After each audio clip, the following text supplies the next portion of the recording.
അപ്പോൾ അടുത്തത് നമ്മൾ സ്റ്റാർട്ട് ചെയ്യുന്നത് കപ്പാസിറ്റൻസ് എന്താണെന്നുള്ളതാണ്. കപ്പാസിറ്റൻസ് എന്താണെന്നുള്ളത് നമുക്കറിയാം. കപ്പാസിറ്റർ എന്നുള്ള ഡിവൈസ് ഉപയോഗിച്ചിട്ട് നമ്മളൊരു സർക്യൂട്ടിൽ ഉണ്ടാക്കിയെടുക്കുന്ന അല്ലെങ്കിൽ സർക്യൂട്ടിന് ആവശ്യമായിട്ടുള്ള കപ്പാസിറ്റൻസ് വാല്യൂ ഉണ്ടാക്കിയെടുക്കുന്നതാണ്. പക്ഷേ കപ്പാസിറ്റൻസ് എന്ന് പറയുന്നത് എന്താണ് എന്നുള്ളതാണ് ശരിക്കും നമ്മൾ എക്സ്പ്ലെയിൻ ചെയ്യാൻ പോകുന്നത്. കപ്പാസിറ്റൻസ് എന്ന് പറഞ്ഞു കഴിഞ്ഞാൽ ഒരു ചാർജ്, ഇലക്ട്രിക് ചാർജിൻ്റെ രൂപേണ നമുക്കറിയാം. ഒരു ബാറ്ററി പോലെ തന്നെയാണ് ശരിക്കും കപ്പാസിറ്ററും. ബാറ്ററി എന്ന് പറഞ്ഞാൽ എന്താ? ഇലക്ട്രിക് ചാർജുകളെ സപ്ലൈ ചെയ്യുന്ന ആളാണ് അല്ലേ. കണ്ടക്ടർ ഇപ്പോൾ നമ്മളൊരു വയറാണെങ്കിൽ ആ വയറിനകത്ത് ശരിക്ക് സ്വതന്ത്രരായിട്ടുള്ള ഇലക്ട്രോണുകൾ അടങ്ങിയിട്ടുണ്ടായിരിക്കും, അതായത് ഫ്രീ ഇലക്ട്രോണുകൾ.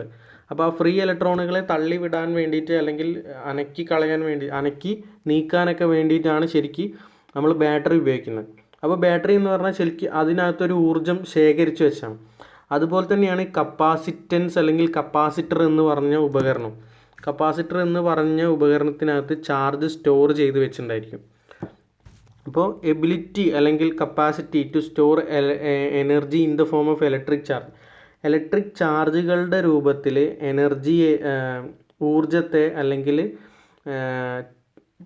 ഊർജ്ജത്തെ സ്റ്റോർ ചെയ്യാൻ വേണ്ടിയിട്ടുള്ള കപ്പാസിറ്റി അല്ലെങ്കിൽ അതിൻ്റെ കഴിവ് അല്ലെങ്കിൽ അതിനെയാണ് നമ്മൾ എന്തെന്ന് വിളിക്കുന്നത്? കപ്പാസിറ്റൻസ് എന്ന് വിളിക്കുന്നത്.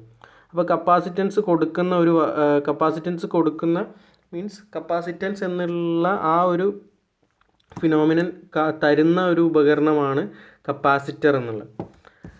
കപ്പാസിറ്റർ എന്നുള്ളത് ശരിക്കും പറയുകയാണെങ്കിൽ ഈ ഒരു ചിത്രത്തിൽ കാണുന്ന പോലെ എന്താ ഉള്ളത്? ഒരു ഡൈഇലക്ട്രിക് മെറ്റീരിയൽ ഉണ്ടാവും. ഈ നീല കളറിൽ കാണിച്ചിരിക്കുന്ന പോലെ ഒരു ഡൈഇലക്ട്രിക് മെറ്റീരിയൽ ഉണ്ടാവും. അതിൻ്റെ രണ്ട് വശത്തായിട്ട് പ്ലേറ്റുകൾ, ഇത് പ്ലേറ്റ് കപ്പാസിറ്ററാണ്. പ്ലേറ്റുകൾ ഒരു മെറ്റൽ പ്ലേറ്റ് വെച്ചിട്ടുണ്ടാവും. അപ്പോൾ മെറ്റൽ പ്ലേറ്റ് ഒന്ന് പോസിറ്റീവായിട്ടും ഒന്ന് നെഗറ്റീവായിട്ടും മാറും. അപ്പോൾ അങ്ങനെ ആ രണ്ട് ചാർജ് സെപ്പറേറ്റ് ചാർജ് വരുന്ന പ്ലേറ്റുകളിൽ നമ്മൾ ബാറ്ററിയിൽ കണക്ഷൻ കൊടുക്കുന്ന സമയത്താണ് പറഞ്ഞത്. ബാറ്ററി ഉപയോഗിച്ച് കണക്ഷൻ കൊടുക്കുന്ന സമയത്ത് ഇപ്പോൾ ഈ പ്ലസ് പോയിൻ്റ് വെച്ചിരിക്കുന്നത് ഇവിടെ ഈ താഴെയുള്ള പ്ലേറ്റ് അപ്പോൾ പോസിറ്റീവ് പ്ലേറ്റ് ആവും. മൈനസ് പോയിൻ്റ് കണക്ട് ചെയ്തിട്ടുള്ള ഇത് നെഗറ്റീവ് പ്ലേറ്റ് ആയിട്ട് മാറും. അപ്പോൾ അങ്ങനെ രണ്ട് ചാർജുള്ള പ്ലേറ്റുകൾക്കിടയിലാണ് ഈ ഡൈഇലക്ട്രിക് എന്ന് പറയുന്ന വസ്തു വെച്ചിട്ടുള്ളത്. ഡൈഇലക്ട്രിക് എന്ന് പറഞ്ഞാൽ കറണ്ട് കടത്തി വിടുന്നതല്ല, അതൊരു ഇൻസുലേറ്ററാണ്. അപ്പോൾ അതായത് പ്രത്യേകം ഇൻസുലേഷൻ റെസിസ്റ്റൻസ് വാല്യൂ വരുന്ന മെറ്റീരിയലുകളാണ് ഈ ഡൈഇലക്ട്രിക് എന്ന് പറഞ്ഞാൽ. അപ്പോൾ അങ്ങനത്തെ മെറ്റീരിയലുകൾ വെച്ചിട്ടുണ്ടെങ്കിൽ ഈ പ്ലേറ്റുകൾക്കിടയിലുള്ള ഈ ചെറിയ ഗ്യാപ്പ്, അതിനിടയിൽ എന്ത് ചെയ്യും? ഇലക്ട്രിക് ചാർജുകളെ സ്റ്റോർ ചെയ്യും. ആ ഒരു പ്രതിഭാസമാണ് കപ്പാസിറ്റൻസ് എന്ന് പറയുന്നത്. അപ്പോൾ കപ്പാസിറ്റൻസിന് നമ്മൾ സി എന്നുള്ള സിമ്പൽ കൊണ്ടാണ് യൂസ് ചെയ്യുന്നത്. അതുപോലെ തന്നെ അതിൻ്റെ യൂണിറ്റ് എന്ന് പറഞ്ഞു കഴിഞ്ഞാൽ കപ്പാസിറ്റൻസിൻ്റെ അളവ് പറയുന്നത് ഫാരഡ് എന്നുള്ള ഒരു യൂണിറ്റിലാണ്. ഒരു ഫാരഡ് കപ്പാസിറ്റൻസ് എന്ന് എക്സ്പ്ലെയിൻ ചെയ്യുന്നത് എന്താണ്? ഒരു കുളമ്പ് ചാർജിനെ, അതായത് ഒരു യൂണിറ്റ് കുളമ്പ് ചാർജിനെ 1 വോൾട്ട് ബാറ്ററിയുടെ സഹായത്തോടു കൂടി ശേഖരിച്ച് വെച്ച് കഴിഞ്ഞാൽ അതിനെയാണ് നമ്മൾ ഒരു കപ്പാസിറ്റൻസ് എന്ന് പറയുന്നത്. അതായത് C=Q/V എന്നുള്ള ഒരു ബന്ധമാണ് നമുക്ക് അതിൽ നിന്ന് കിട്ടുന്നത്. എന്താണ്? 1 വോൾട്ട് ചാർജ് ഉപയോഗിച്ച് 1 വോൾട്ട് വോൾട്ടേജ് ഉപയോഗിച്ച് 1 കുളമ്പ് ചാർജിനെ ശേഖരിച്ച് വെക്കാനുള്ള കഴിവിനെയാണ് അല്ലെങ്കിൽ കപ്പാസിറ്റിയാണ് കപ്പാസിറ്റൻസ് എന്ന് പറയുന്നത്. ഇനി ഈ C=Q/V എന്നുള്ളത് നമുക്ക് വേണമെങ്കിൽ തിരിച്ചു എഴുതാം അല്ലേ. V=Q/C എന്നുള്ളതൊക്കെ ആയിട്ട് മാറ്റി എഴുതാനൊക്കെ ആയിട്ട് പറ്റും. അതെങ്ങനെയാണ് വരിക? അപ്പോൾ നമ്മളിപ്പോൾ എഴുതുന്നത് കപ്പാസിറ്റൻസ് C=Q/V എന്നാണ്. അപ്പോൾ അതിനെ മാറ്റി എഴുതാന്ന് പറഞ്ഞാൽ ഇതിനെ നമ്മൾ ഇങ്ങോട്ട് മാറ്റി എഴുതിയാൽ C×V=Q എന്നായി. അതിൽ നിന്ന് വേണമെങ്കിൽ നമുക്ക് സിനെ താഴത്തേക്ക് കൊണ്ടുപോയി കഴിഞ്ഞാൽ വോൾട്ടേജ് V=Q/C എന്നാവും. അപ്പോൾ നമുക്ക് ഈ ഇക്വേഷൻ നമ്മൾ V=IR എന്ന് പഠിക്കുന്ന പോലത്തെ ഒരു ടൈപ്പ് ഇക്വേഷനാണ് ഇവിടെ വരുന്നത്. കാരണം I എന്നുള്ളത് കറണ്ടിൻ്റെ ഫ്ലോൻ്റെ റേറ്റ് ആണ്. ഇവിടെ അതിന് പകരം ചാർജ് എന്നുള്ളൊരു വാല്യൂ ആണ് ഉപയോഗിക്കുന്നത്. അത്ര മാത്രമാണ് വ്യത്യാസമുള്ളത്. ഇനി അടുത്തതായിട്ട് എങ്ങനെയാണ് ഒരു പാരലൽ പ്ലേറ്റ് കപ്പാസിറ്ററിൻ്റെ കപ്പാസിറ്റൻസിനെ ഓരോ കാര്യങ്ങൾ ബന്ധപ്പെട്ടിരിക്കുന്നത്, എന്തൊക്കെ എഫക്റ്റ് ചെയ്യുന്നതെന്ന് നോക്കാം. അപ്പോൾ ഇതാണ് ഒരു പാരലൽ പ്ലേറ്റ് കപ്പാസിറ്റർ. ഞാൻ പറഞ്ഞ പോലെ ഒരു പ്ലസും മൈനസും ചാർജുള്ള രണ്ട് പ്ലേറ്റുകൾ ഉണ്ടായിരിക്കും. ഈ ലീഡ് എന്ന് പറഞ്ഞാൽ കണക്റ്റേഴ്സാണ്. സാധാരണ കപ്പാസിറ്റർ നമ്മൾ കാണുന്നത് സിലിണ്ടർ രൂപത്തിൽ ഇങ്ങനെ ഒരു ഉണ്ടയായിട്ടായിരിക്കും ഇതിന് 2 ലെഗുകൾ ഉണ്ടായിരിക്കും. ചിലപ്പം പ്ലസും മൈനസും ചാർജ് ഉള്ളവയുണ്ട്, ചാർജ് ഇല്ലാത്തവയുണ്ട്. രണ്ട് ടൈപ്പുണ്ട്. ചാർജ് ഉള്ളവ എന്ന് പറഞ്ഞാൽ പോസിറ്റീവും നെഗറ്റീവും മാറാണ്ട് കണക്ട് ചെയ്യുന്നതുണ്ട്. അതിനെ വിളിക്കുന്നത് അതായത് എന്താണ്, ആ ചാർജിങ് അതിൻ്റെ പോസിറ്റീവ് സൈഡും നെഗറ്റീവ് സൈഡും കറക്റ്റായിട്ട് തന്നെ എന്ത് ചെയ്യണം, സർക്യൂട്ടുകളിൽ കണക്ട് ചെയ്യണം. അങ്ങനത്തേനെ വിളിക്കുന്ന പേരാണ് ഇലക്ട്രോലൈറ്റിക് കപ്പാസിറ്റർ എന്നുള്ളത്. പിന്നെ വേറെ കപ്പാസിറ്ററുകളുണ്ട്, നമുക്ക് അതിൻ്റെ ചാർജിങ് ഒന്നും നോക്കണ്ട, ഡയറക്റ്റ് കണക്ട് ചെയ്യാൻ പറ്റുന്നത്. അപ്പോൾ എന്താണ് ഈ ഒരു കപ്പാസിറ്റർ വാല്യൂവിനെ എന്ത് ചെയ്യുന്നത്, ഡിപ്പെൻഡ് ചെയ്യുന്നത് എന്നുള്ളത് നോക്കാം. അപ്പോൾ ഈ ഒരു പ്ലേറ്റിൻ്റെ ഏരിയ, വിസ്തീർണം, അത് ഇതിനെ അഫക്റ്റ് ചെയ്യുന്നുണ്ട്. അതുപോലെ തന്നെ ആ പ്ലേറ്റുകൾക്കിടയിലുള്ള അകലം, ഡിസ്റ്റൻസ് എന്നുള്ളത്, അവർക്കിടയിലുള്ള സെപ്പറേഷൻ ഡി. പിന്നെ അതുപോലെ പെർമിറ്റിവിറ്റി, ഞാൻ പറഞ്ഞ ഒരു ഡൈലക്ട്രിക് മെറ്റീരിയൽ ആയിരിക്കുന്നു. ഡൈലക്ട്രിക് മെറ്റീരിയൽ എന്ന് പറഞ്ഞാൽ ഈ ചാർജുകളൊക്കെ സ്റ്റോർ ചെയ്യാൻ ഉപയോഗിക്കുന്ന ടൈപ്പ്, അല്ലെങ്കിൽ ചാർജുകൾ ക്യാരി ചെയ്യുന്ന അല്ലെങ്കിൽ ചാർജ് ഫ്ലോ ചെയ്യുന്നൊക്കെ മെറ്റീരിയലുകളാണ് ഡൈലക്ട്രിക് മെറ്റീരിയൽ എന്ന് പറഞ്ഞാൽ. അപ്പോൾ അങ്ങനത്തെ ഒരു മെറ്റീരിയലാണ് ഇതിനിടയിൽ വെച്ചിട്ടുണ്ടാവുക. മിക്കവാറും പേപ്പർ ആയിരിക്കും ഉണ്ടാവുക, അതായത് ഇൻസുലേറ്ററാണ്. ഡൈലക്ട്രിക് മെറ്റീരിയൽ ആണെന്ന് പറഞ്ഞാലും ഇൻസുലേറ്ററാണ്, കറണ്ട് കടത്തിവിടാൻ കഴിയാത്തതാണ്. അപ്പോൾ ശരിക്കും വരുന്നത് എന്താ വെച്ചാൽ, നമ്മളിപ്പോൾ ഈ രണ്ട് എൻഡുകൾ ഇപ്പോൾ ഒരു പോസിറ്റീവ്, ബാറ്ററീൻ്റെ ഒരു പോസിറ്റീവിലേക്കും ഈ നെഗറ്റീവിലേക്കുമാണ് കണക്ട് ചെയ്ത് വെച്ചുള്ളത് വെച്ചാൽ, ഇങ്ങനെ കണക്ട് ചെയ്ത് വെച്ചാൽ എന്താ സംഭവിക്കുക വെച്ചാൽ, ഇലക്ട്രോണുകളാണല്ലോ മൂവ് ചെയ്യുക. ഇലക്ട്രോണുകൾ ഇവിടെ ഒഴുകി വന്ന് ഈ ചാർജിൽ, ഈ പ്ലേറ്റിൽ ഇങ്ങനെ അടിഞ്ഞുകൂടി തുടങ്ങും. അപ്പോൾ അങ്ങനെ കുറേ ഇലക്ട്രോണുകൾ ഇവിടെ അടിഞ്ഞുകൂടി തുടങ്ങി കഴിഞ്ഞാൽ ഇവിടെ നെഗറ്റീവ് ചാർജാണ് മൊത്തമായിട്ട് വരിക. അപ്പോൾ ഇവിടെ ഒരു നെഗറ്റീവ് ചാർജ് ഉണ്ടെന്ന് പറഞ്ഞാൽ ഇവിടെ ആ നെഗറ്റീവ് ചാർജ് ഇല്ല എന്നുള്ള അർത്ഥം വെച്ചുകൊണ്ട് ഇവിടെ എന്താണ്, ഇവിടെ പോസിറ്റീവ് ആണെന്ന് അങ്ങ് കരുതുകയാണ്. അപ്പോൾ ഈ രണ്ട് പ്ലേറ്റുകൾക്ക് രണ്ട് സൈഡിലും പ്ലസ് മൈനസ് ചാർജുകൾ വന്നിട്ടുണ്ട്. അപ്പോൾ പ്ലസ് മൈനസ് ചാർജുകൾ വരുന്ന സമയത്ത് ഈ പ്ലസ് മൈനസ് ചാർജുകളുടെ ഇടയിലായിട്ട് വരുന്നത് എന്താണ്, ഒരു ഡൈലക്ട്രിക് മെറ്റീരിയലാണ്. അതായത് എപ്സിലോൺ അല്ലെങ്കിൽ എന്താണ് പറയുക, ഈ ഒരു പെർമിറ്റിവിറ്റി വരുന്ന വസ്തുവാണ്. അപ്പോൾ അങ്ങനെ പെർമിറ്റിവിറ്റി വരുന്ന വസ്തു എന്ന് പറഞ്ഞാൽ ഈ ചാർജുകളെ ഇങ്ങോട്ടും ചാടിക്കാനായിട്ട്, അതായത് ഇവിടെ നിന്ന് ഇപ്പോൾ ഇലക്ട്രോണുകൾ ഇങ്ങോട്ട് ഇപ്പുറത്തേക്ക് ചാടിക്കാനായിട്ട് ഇവർ സമ്മതിക്കില്ല. അപ്പോൾ അവരങ്ങനെ തന്നെ അടിഞ്ഞു കൂടിക്കൊണ്ടേ ഇരിക്കുകയും ചെയ്യും.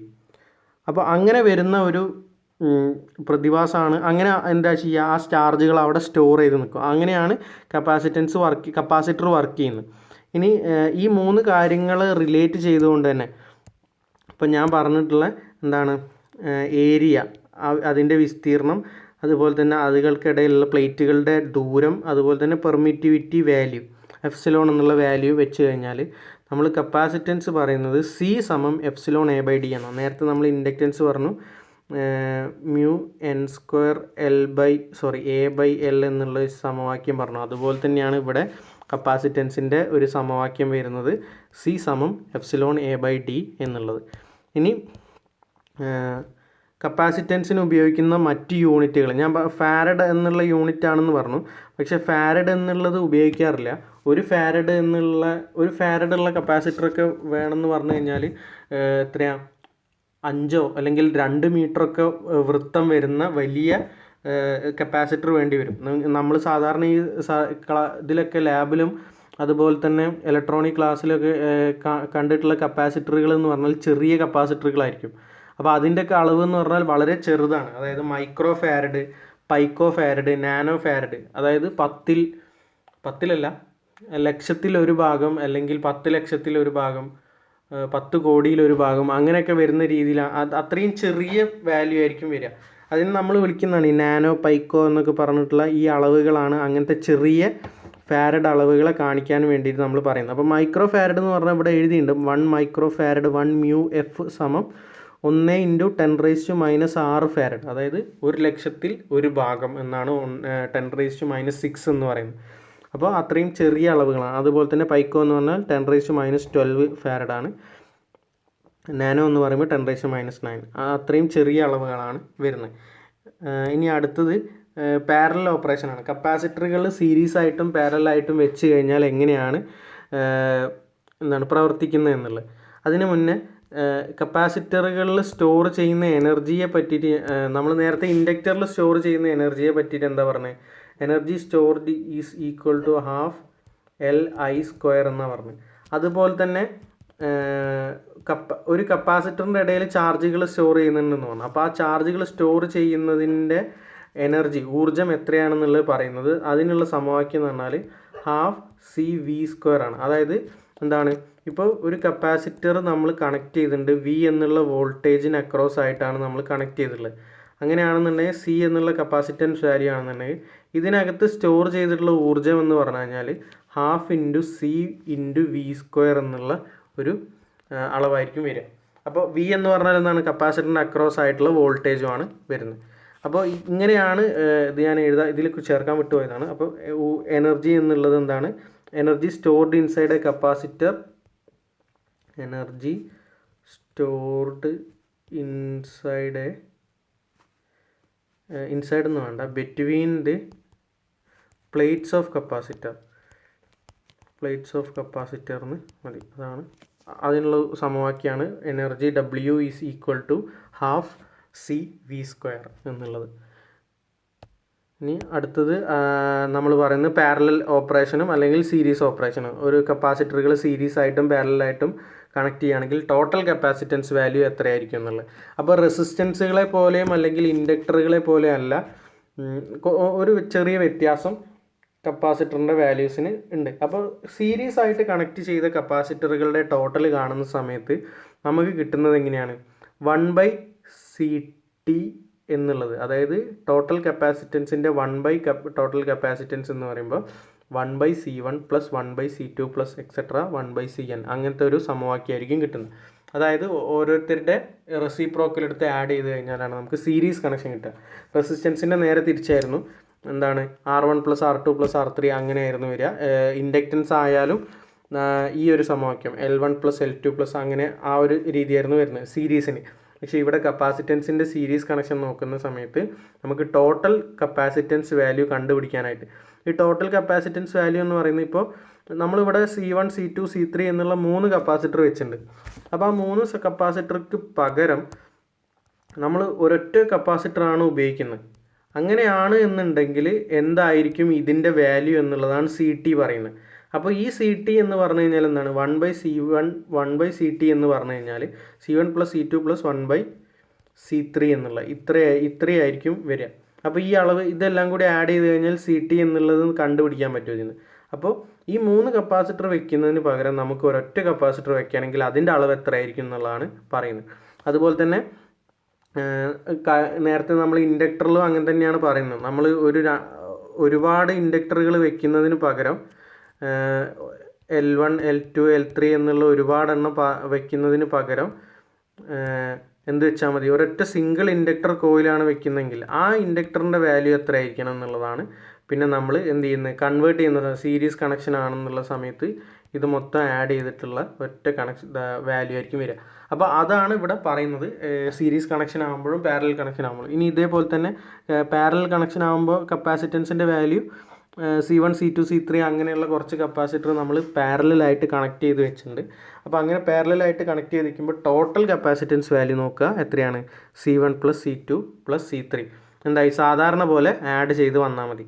ഒരു റെസിസ്റ്റൻസുകൾ സീരീസിൽ വെച്ച പോലെയാണ് എന്ത് ചെയ്യുന്നത്, നോർമലായിട്ട് ആഡ് ചെയ്ത് വരുന്ന രീതിയിലാണ് പാരലൽ ഓപ്പറേഷൻ കപ്പാസിറ്ററിൽ വരിക. ഇനി അടുത്തതായിട്ടാണ് കപ്പാസിറ്റീവ് റിയാക്റ്റൻസ്. ഇപ്പോൾ നമുക്ക് ഒന്ന് ഊഹിക്കാൻ പറ്റും അല്ലേ, നമ്മൾ ഇൻഡക്റ്റീവ് റിയാക്റ്റൻസ് പഠിച്ചിട്ടുണ്ടായിരുന്നു. അതായത് എന്താ, AC സർക്യൂട്ടിൽ ഇൻഡക്ടർ ഒരു പ്രതിരോധം തീർക്കുന്നുണ്ട്, അതിനെയാണ് എന്തെന്ന് വിളിക്കുക, ഇൻഡക്റ്റീവ് റിയാക്റ്റൻസ് എന്ന് വിളിക്കുന്നത്. അപ്പോൾ അതുപോലെ തന്നെ കപ്പാസിറ്റീവ് റിയാക്റ്റൻസ് എന്ന് പറഞ്ഞു കഴിഞ്ഞാൽ AC സർക്യൂട്ടിൽ നമ്മൾ കപ്പാസിറ്റർ ഉപയോഗിക്കുമ്പോൾ ഒരു പ്രതിരോധം തീർക്കുന്നുണ്ട്, അതിനെയാണ് കപ്പാസിറ്റീവ് റിയാക്റ്റൻസ് എന്നുള്ളതായിട്ട് പറയുന്നത്. അപ്പോൾ the opposition offered to an AC current flow by a capacitor is called capacitive reactance. സാധാരണ DC സർക്യൂട്ടിലാകുമ്പോൾ ഈ സാധനം ഇല്ല. നമ്മൾ പറഞ്ഞ പോലെ തന്നെ DC സർക്യൂട്ടിലാകുമ്പോൾ സാധാരണ പോലെ തന്നെ V/Q എന്നുള്ള രീതിയിലുള്ള C = Q/V എന്നുള്ള രീതിയിലുള്ളത് മാത്രം കാണിക്കുന്നുള്ളൂ. ഒരു റെസിസ്റ്റൻസോ അല്ലെങ്കിൽ പ്രതിരോധമൊന്നും കപ്പാസിറ്റൻസ് കാണിക്കുന്നില്ല. പക്ഷേ ഫ്രീക്വൻസി വരുന്ന, അതായത് AC സർക്യൂട്ടുകൾ ആവുന്ന സമയത്ത് ആൾട്ടർനേറ്റിംഗ് ആയിട്ടുള്ള സർക്യൂട്ടുകൾ വരുന്ന സമയത്ത് കപ്പാസിറ്റർ ഒരു ചെറിയൊരു കറണ്ട് ഫ്ലോയ്ക്ക് ഒരു ചെറിയ എതിർപ്പ് കാണിക്കും. അതിൻ്റെ അളവിനെയാണ് കപ്പാസിറ്റീവ് റിയാക്റ്റൻസ് എന്ന് പറയുക. നേരത്തെ നമ്മൾ ഇൻഡക്റ്റീവ് റിയാക്റ്റൻസ് പറഞ്ഞ പോലെ കപ്പാസിറ്റീവ് റിയാക്റ്റൻസും മെഷർ ചെയ്യുന്നത് എന്തിലാണ്? ഓമിലാണ്. അതായത് റെസിസ്റ്റൻസ് പോലെ തന്നെയാണ് വരിക. അപ്പോൾ നമ്മൾ അതിന് ഉപയോഗിക്കുന്ന ചിഹ്നം എന്ന് പറഞ്ഞാൽ XC എന്നാണ്. ഇനി ഇപ്പോൾ നമ്മൾ ചൂസ് ചെയ്യാണ് എ എന്നുള്ള AC ഒരു കറണ്ട് ഫ്ലോ ഉണ്ട്, ഫ്രീക്വൻസി F ഉള്ള, കപ്പാസിറ്റൻസ് വാല്യൂ C, അതുപോലെ തന്നെ V വോൾട്ടേജ് ആണെന്നുണ്ടെങ്കിൽ കറണ്ട് ഫ്ലോ എന്നുള്ളതിന് എത്രയാണ് വരിക? അത് ഡിപ്പെൻഡ് ചെയ്യുന്നത് ആരെയായിരിക്കും? അത് ഡിപ്പെൻഡ് ചെയ്യുന്നത് ഈ അപ്ലൈഡ് വോൾട്ടേജിനെയും അതുപോലെ തന്നെ അപ്ലൈഡ് വോൾട്ടേജിനെയും അതുപോലെ തന്നെ അതിൽ വരുന്ന ഫ്രീക്വൻസിയും അതുപോലെ തന്നെ കപ്പാസിറ്റൻസിനെയും ആയിരിക്കും. അതായത് ഉദ്ദേശിക്കുന്നത് എന്താ വെച്ചാൽ ഇപ്പോൾ നമ്മളൊരു സർക്യൂട്ട് ഇതിൽ ചേർത്തില്ല.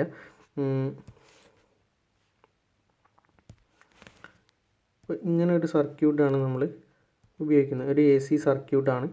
V എന്നുള്ള വോൾട്ടേജ് അതുപോലെ തന്നെ F എന്നുള്ള ഫ്രീക്വൻസി ഉള്ള AC വോൾട്ടേജാണ് ഉപയോഗിക്കുന്നത്. ഇവിടെ C കപ്പാസിറ്റൻസ് വരുന്നുണ്ട്.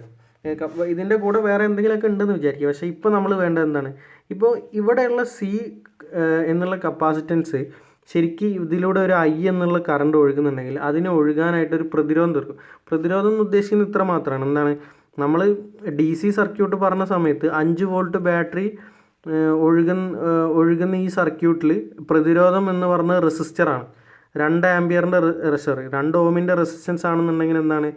കറണ്ട് 5/2 എന്നുള്ള കറണ്ട് മാത്രമേ ഇതിലൂടെ പോവുള്ളൂ. അതുപോലെ തന്നെയാണ് ഇവിടെയും വരുന്നത്.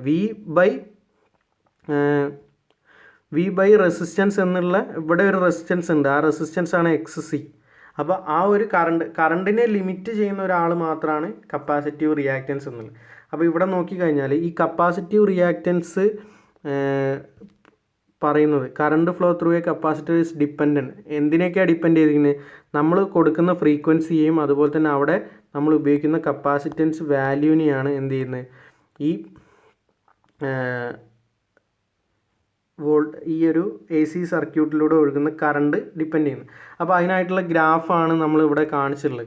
ഈ കറണ്ടും ഫ്രീക്വൻസിയും അതുപോലെ തന്നെ കപ്പാസിറ്റൻസും എന്നുള്ളത്. ഇപ്പോൾ ഈ ഫ്രീക്വൻസി കൂടുന്നതിനനുസരിച്ച് ഇവിടെ നോക്കിയാൽ മനസ്സിലാവും. എന്താണ്? നമ്മൾ വലതുവശത്തേക്ക് നീങ്ങുന്നതിനനുസരിച്ച് ഫ്രീക്വൻസിൻ്റെ അളവ് 0 എന്നുള്ളതിൽ നിന്ന് ഇൻക്രീസ് ചെയ്ത് അപ്പോൾ ഫ്രീക്വൻസി നമ്മൾ വലതുവശത്തേക്ക് കൂടുകയാണെന്നുണ്ടെങ്കിൽ ഇവിടെ വരുന്ന ഓരോ സമയത്ത് വരുന്നതും ആയിട്ടുള്ള കറണ്ടിൻ്റെ അളവ് നോക്കുക. എന്താണ് വരുന്നത്? ഫ്രീക്വൻസി കൂടുന്നതിനനുസരിച്ച് കറണ്ടിൻ്റെ അളവ് കൂടിയാണ് വരുന്നത്.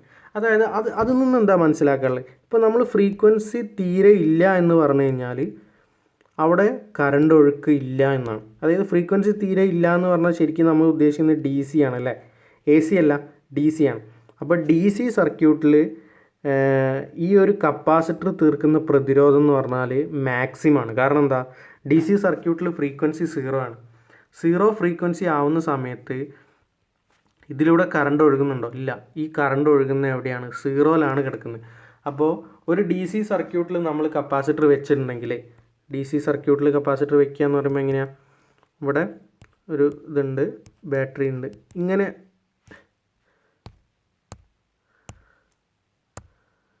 ഇങ്ങനെ ഒരു സർക്യൂട്ടാണ് എന്നുണ്ടെങ്കിൽ